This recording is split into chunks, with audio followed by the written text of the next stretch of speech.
Don Luskin, let me just start with you. We're coming to year end. What is your investment strategy right now? Are you a buyer? Are you a seller? And where? You've just got to be a buyer, and you've got to buy the stuff where, well, you can buy anything right here. They're giving it all away. They're throwing all the babies out. They're throwing all the bathwater out. Let me give you a piece of evidence that happened today, and it happened right on CNBC, and shame, shame, shame on CNBC for this.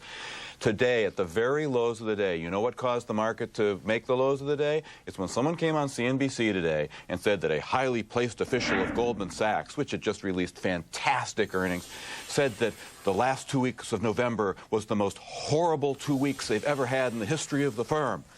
Well, that was enough to send stocks down for the lows of the day. Was that confirmed? Goldman Sachs hang on one sec. Goldman Sachs' fantastic earnings report took you all the way through November. So whatever was horrible in those last 2 weeks was already in the numbers. So who cares? There's no other shoe to drop. All shoes have dropped. That is folks. a very interesting point. Dennis, that's an interesting point. Goldman's numbers carried through November. So that rumor was kind of a rumor foe, or at least it was outdated or overtaken by events. Well, the Panthers got one thing right for sure.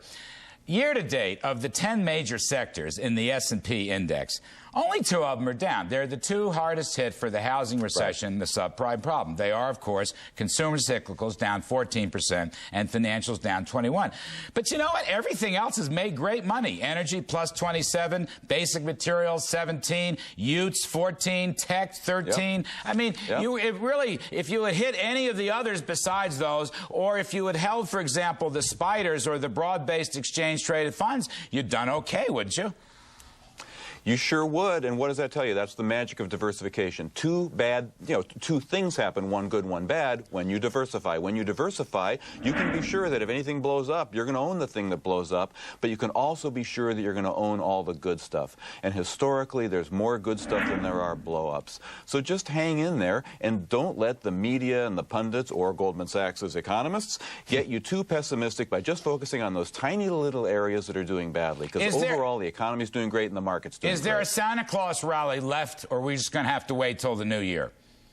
I think there's going to be a rally through the end of the year. I don't particularly believe in seasonals. I don't think it has anything to do with Christmas. I think it just has to do with the fact that there's nothing fundamentally wrong with the economy. The stocks are cheap. They've just been beaten up mercilessly, and it's time for some rebound and then some.